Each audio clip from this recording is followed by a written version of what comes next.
خاوتي خواتاتي مساء عليكم بونسور تو الموند بونجور جيسبر راكم مليح جيسبر راكم تشوفونا مليح جيسبر صحتكم راكم مليحة j'espère que vous passez une agréable journée.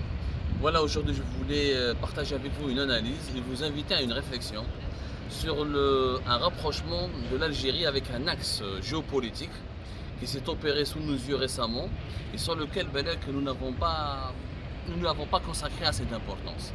La venue de l'émir de Qatar lors de l'inauguration des Jeux méditerranéens d'Oran le 25 janvier dernier n'était pas un événement fortuit. يعني تبون ما عرفتش ليميت تاع قطر هكذاك برك pour ses beaux yeux. L'émir du Qatar n'est pas venu en Algérie pour les beaux yeux de Tebboune. Vous savez, le vieux adage, qu'est-ce qu'il dit? Le vieil adage plutôt, qu'est-ce qu'il dit? Il n'y a pas d'amitié entre les États, il n'y a pas de sentiment entre les États, il n'y a que des intérêts.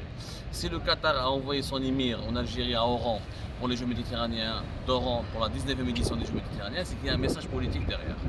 Le message politique, c'est lequel? L'Algérie a rejoint officiellement l'axe Doha-Ankara dans la région du Moyen-Orient du Maghreb contre l'axe Rabat-Abu Dhabi-Tel Aviv. Il y a deux axes en ce moment qui sont en train de se disputer le leadership régional. L'axe Rabat, Israël, Tel Aviv avec Abu Dhabi, les Émirats. L'Arabie Saoudite qui est derrière, mais qui ne s'implique pas beaucoup dans cet axe-là, mais elle est beaucoup plus proche, elle est très proche de cet axe-là, même si elle ne veut pas normaliser ses relations avec Israël et Tel Aviv, elle laisse Abu Dhabi, les Émirats, la représenter auprès des Israéliens. Le Maroc, en Afrique du Nord, est devenu le principal sous-traitant du lobby israélien dans la région et le principal allié d'Israël. Le Caire qui a rejoint aussi cet axe-là et qui joue un rôle très important au Moyen-Orient. Un autre axe pour contrecarrer le leadership émiratou, israélien et marocain, c'est l'axe Ankara en Turquie avec Doha qui a depuis pratiquement le début de la crise politique en Tunisie en juillet 2020 si je ne me trompe pas, 2020-2021. L'axe Ankara-Doha essaie de résister contre l'axe Tel Aviv-Rabat-Abu Dhabi et Doha-Ankara ont convaincu l'Algérie de les rejoindre pour constituer un clan régional dont le seul but est d'empêcher la mainmise des Émiratis et des Israéliens sur la région. L'Algérie s'est retrouvée contrainte de rejoindre l'axe Doha-Ankara pour la simple raison qu'elle se sent encerclée. Notre pays il est encerclé, il faut dire la vérité sur le plan géopolitique. Je ne dis pas ça pour arranger les intérêts du régime algérien, parce que je dis que le régime algérien, au contraire, je suis l'un de ses plus grands critiques.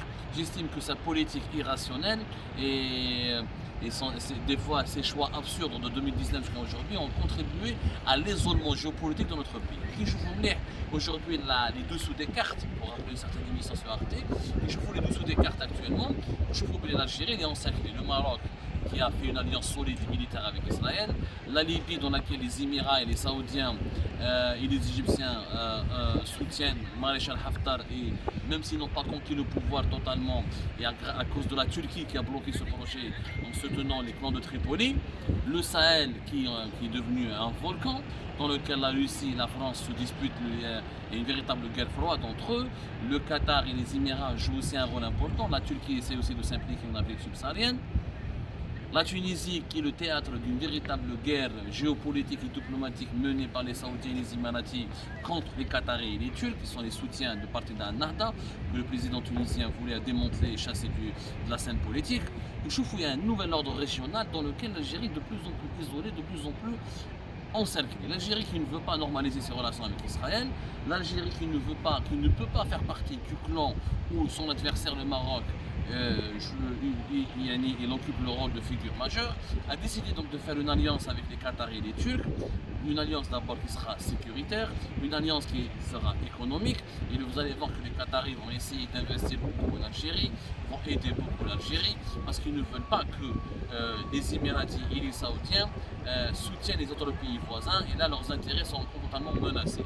Même il n'y a plus de coupure, officiellement il n'y a pas de guerre froide, il n'y a pas de brutalité directe, de coupure des relations diplomatiques directes entre Doha et Riyad et Abu Dhabi, mais la froideur elle est toujours là, la concurrence elle est terrible, et les deux pôles dans les pays du Golfe, les deux pôles richissimes des pays du Golfe, Doha d'un côté et Abu Dhabi et Riyad de l'autre côté, soutiennent des projets idéologiques différents, des projets politiques différents et ont une vision régionale totalement différente. L'Algérie, en rejoignant l'axe Doha-Ankara, est-ce qu'elle est gagnante? Je dirais oui.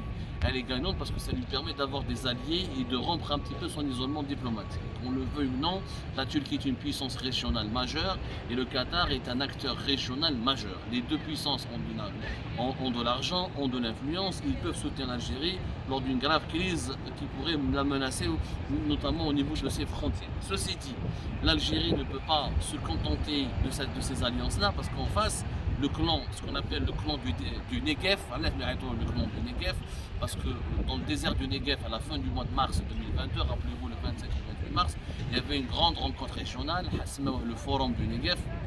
C'est la première fois que Israël réunit plusieurs pays arabes dans l'Égypte, dans le Maroc, dans le Bahreïn, dans les Émirats arabes unis pour parler des questions régionales. Le clan est en train de prendre vraiment de la puissance, il profite de la guerre qui a été lancée par la Russie de Poutine contre l'Ukraine et qui est devenue une guerre, pratiquement une deuxième guerre mondiale déguisée, je le dis toujours, l'Occident d'un côté et la Russie de Vladimir Poutine avec Pékin comme allié de l'autre côté.